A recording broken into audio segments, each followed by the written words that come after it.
ഫോട്ടോയ്ക്ക് എന്തായാലും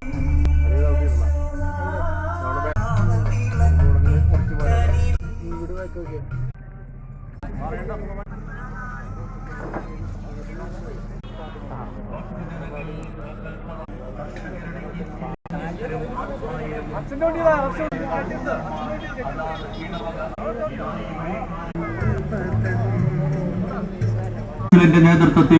പുത്തൂർ ഫൊറോന ദേവാലയത്തിൽ നിന്നുള്ള ഏകദൈവാലയമായ മാന്നാമംഗലം പള്ളിയിലേക്ക് ഇതാ എന്ന കൊച്ചു ഗ്രാമത്തിൽ എത്തിച്ചേരുകയും ഒടുവിൽ ആർസിലേക്ക് അനുബന്ധിച്ച് സംഘടിപ്പിച്ചിട്ടുള്ള